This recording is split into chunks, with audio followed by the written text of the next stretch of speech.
Hi, I'm Dennis from InnoGames. I'm head of PR at InnoGames, and I would like to show you a bit about our new games. InnoGames is a cross-platform gaming company, which means that we produce browser games, but also mobile application for our games and in general mobile games. We're based in Hamburg, currently have 300 employees and hiring a lot, also from the Netherlands. So in case you would be interested in starting a career in the games industry, just contact us. Our games that you might know are Forge of Empires, Greepolis, The West, and Tribal Wars. All also quite popular amongst Dutch community. And we also plan to release Tribal Wars 2 in the upcoming month. This will be a cross-platform game which will be available both for browser and mobile apps for Android and iOS.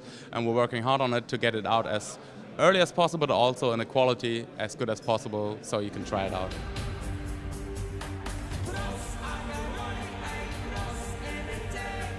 InnoGames basically started as a consequence of a very successful hobby project. I mean, our founders in 2003, they were still students at that time, created a game called Tribal Wars, which was supposed to be a hobby project for up to 20 friends. So really a kind of interesting start. The feedback from the friends that they gathered was that positive that they just decided to remove the password restriction from the game. And then just by mouth to mouth, it spread all over and reached 10,000 users and then 50,000 players. And it became that big that they at the end had to decide whether to stop the development of the game because it was getting very, very complex and not a hobby project anymore, or rather to start a company and to run a business with it. And luckily they opted for this version and started to found InnoGames, which was running Tribal Wars, and then later on the next games, The West, Greepolis, and Forge of Empires. And the company became bigger and bigger, luckily due to the loyalty of our great players and great community.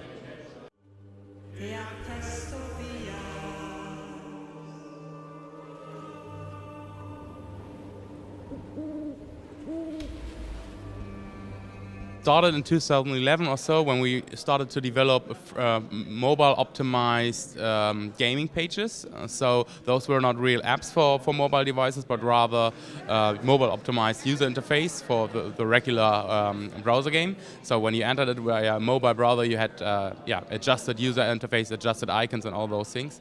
And we got very, very positive feedback from the community, and they seemed to like the chance to play comfortably via their smartphones on their way to work or to their friends or wherever they were. And this really encouraged us to put more effort into it and also to release native apps which are having high quality on the mobile devices, which basically feel like mobile games when you play them on your mobile devices. We believe now that mobile gaming will be a very big part of the gaming future. It will probably not be the only future of gaming, but we will have a very, very high share of revenue, but also of players playing on mobile devices in future. And that's obviously why we put now a very big effort into becoming bigger in that segment as well.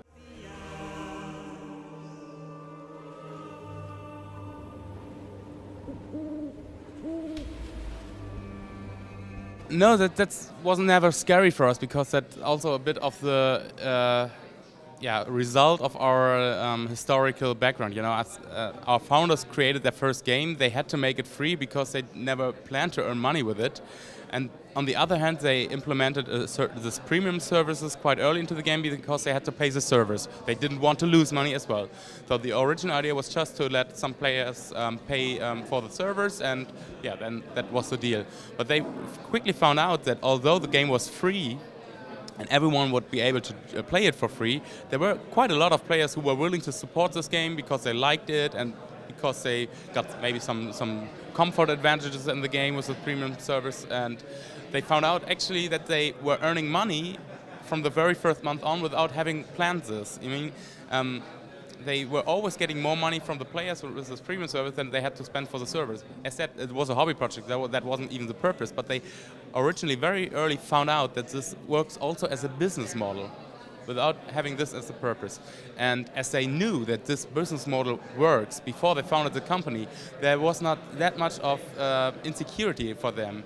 They had this loyal community in their back, they knew that it would be working, and so the shift between hobby project and professional wasn't it was a huge adventure, but I think it wasn't something really dangerous for them because they already knew for years that it would work.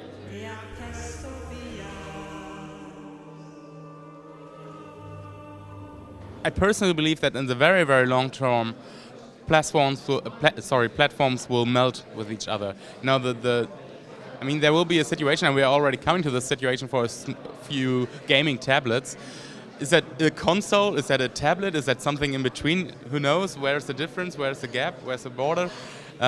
So I personally believe in a melting process of platforms. So in the very far future, I personally think that there will be games, and then you basically will be able to play this one game everywhere you are with a different kind of device. And there will always be smaller devices because you want to have something convenient in your pocket, and so things like smartphones today.